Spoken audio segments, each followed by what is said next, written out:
With all of the airsoft technology in today's modern world, are older guns able to compete with the new? Stay tuned. What's going on, you guys? My name is Cisco, and today we're going to be taking a look at an oldie, but is it a goodie? Before we get into that, subscribe. I tell you in every video, because you don't listen. You're like bad children. I tell you to stay out of the pickle jar, and all of a sudden, all my pickles are gone, and there's just like half an eaten pickle there. What am I gonna do with half a pickle and 8 gallons of mayo? If you think about it, pickles are just glizzies in vegetable form. So if you want to refill my pickle jar, go ahead and head over to airsoftgi.com, pick up all your airsoft goodies there. It helps support us by supporting them, you know? Refill my sour glizzies. Let's get into the video. The gun in question today is going to be the Troy TRX series from Echo1. As you can see in front of me, I have the TRX 10 model. For all you outdoor boys, I have the TRX 13 right here. And for all you indoor boys, I have the M7A1. And of course, the TRX 10 is for all of those in between.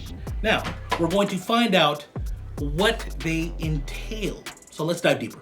So we're gonna start off with the price. Each model of the TRX series is gonna be retailing for $230 at airsoftgi.com.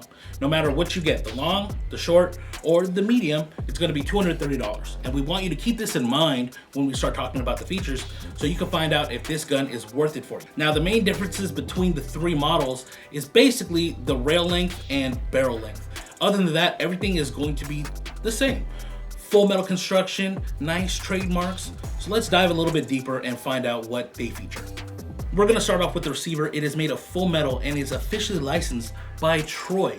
For $230 for an officially licensed gun, that's pretty insane. You're normally paying top dollar for an officially licensed product. And Troy's logo is actually really nice, very clean. You don't see too many Troy airsoft guns out on the field, do you? Other than that, the receiver is pretty much a stock M4. It does have a standard selector switch. And for those of you that like the A2 grip but don't like the little finger shelf on there, the Troy pistol grip removes that and is perfect for you guys. On top of that, they do have the Troy extended magazine release, which gives you a nice paddle for you to hit the magazine release button to eject the magazine. For those of you who wear gloves or don't have strong fingers, makes life a little bit easier. Moving on to the stock, we have the Troy Battle Axe stock. Now, this gun was designed for you to run a LiPo battery in the buffer tube or a PEC box style battery in the reservoir of the stock. And this stock just looks weird, but it's very functional. It does have adjustability like any buffer tube stock would. QD sling points on both sides, and for all of those old-time sling users that weave the sling through the stock, it has that right there, so they thought about you. I want to hate it, but it's so usable, and it's surprisingly comfortable. Moving to the top of the gun, we have the Troy folding battle sights. They're Troy folding battle sights. When they first came out, they were Gucci, they were unique, but everyone's copied them, so they look a little bland. But you do have the monolithic upper rail system, and they were one of the first companies to actually offer this, which is really cool because you can have whatever accessories you want to without any interruption in the rail. So if you need your optic a little bit more forward, you're able to do so. Now, the most unique part about the gun is going to be the Troy TRX rail. Now, before M-Lock and key mod were a thing, manufacturers tried to make their own modular rail system. So it would be lightweight and free floating, but you'd be able to add Picatinny rail sections to wherever you want on the rail, so you can add accessories that you want that's comfortable for you. And if you're really cool, you get the squid grips. You know what I'm talking about. Now, the downside to this rail is that it's pretty much proprietary. Now, you don't have any direct mounted accessories like you would for key mod or M-Lock, and you would be forced to get the Picatinny rail sections that Troy offers. And in 2021, I personally think that this rail still looked really good.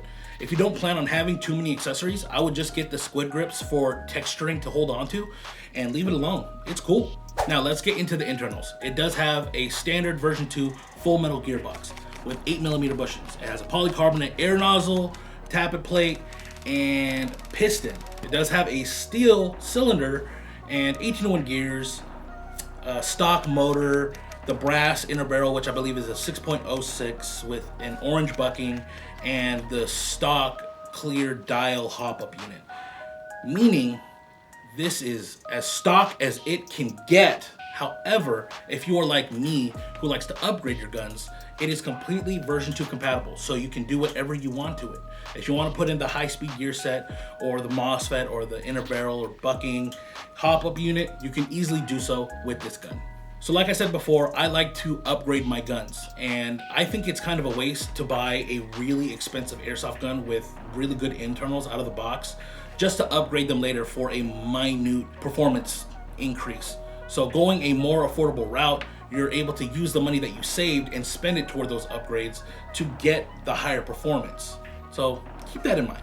Now, competitors at the $230 price range, I think of G&G's Combat Machine 2.0 line, the Lancer Tactical Pro line basic model, and the Classic Army Skirmish line. Now, with the Lancer Tactical Basic Pro line, you're gonna get better performance, but it's a really stock gun. The basic M4A1 with the clamshell handguard, you're not gonna get the uniqueness of a gun like this. With the G&G 2.0, you're getting a polymer receiver, and their MOSFETs, again, I've talked about it before, are not the greatest out of the box. And then Classic Army, the biggest competitor in my opinion, you're going to definitely get a more modern and better performing gun out of the box, but because some of the internal parts are proprietary, you're not going to get the full upgradability as you would out of a stock version 2 gearbox. What are some ideas of how you could run each model? Well, for the Troy TRX-10, you can throw a mock suppressor on here, crane stock, spray paint it a nice flat dark earth, throw a red dot and maybe a vertical grip, and you have a build similar to what those Australian boys use.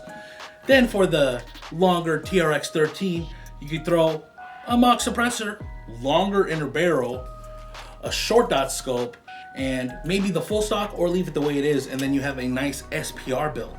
And then for the shorty boy, hear me out. Amplifier, PDW stock, reflex sights, and the squid grips, and then you have a not honey badger, a loud badger. Just some ideas for you to consider with these builds. For me internally, I would personally swap out the entire hop-up assembly. So Type 4 in a barrel, rotary style hop-up unit, and a better bucking. And then for the gearbox, it's standard version 2. So high-speed gear set, full metal rack piston, Gucci compression parts, nice motor, and maybe a MOSFET. And I can do whatever I want. With this, the world is your oyster.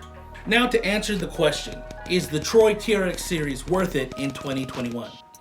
At the $230 price range, considering all of the other competitors on the market, I would say yes. This is basically a combat machine with a full metal body and an older but still pretty cool rail system. The biggest selling point here is that it is completely aftermarket compatible compared to other brands where it's not. But let me know what you think in the comments below. What other oldies do you think we should review? Put in the comments as well. Support us by supporting airsoftgi.com. Pick up one of these nice beauties. Use the Wombo combo to get free shipping and rewards points. Those rewards points can get you those upgrades that you want. The inner barrel, maybe the red dot, whatever you want. Supporting them lets us eat, keeps Kevin off the streets, and provides you that quality airsoft content. Thank you for tuning in. We'll see you guys next time. Peace. Hey guys, Scott Hollenbeck here of US Airsoft. We got an Echo1 Troy M4 and 6 cans down there about 25 feet away. And I'm just gonna see if I can knock them down one-handed.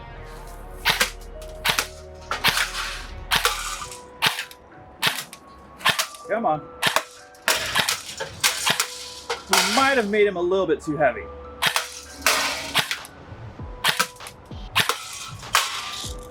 It could have been better, but post your results down below and we'll see if we can get one of your videos in the next Airsoft GI video.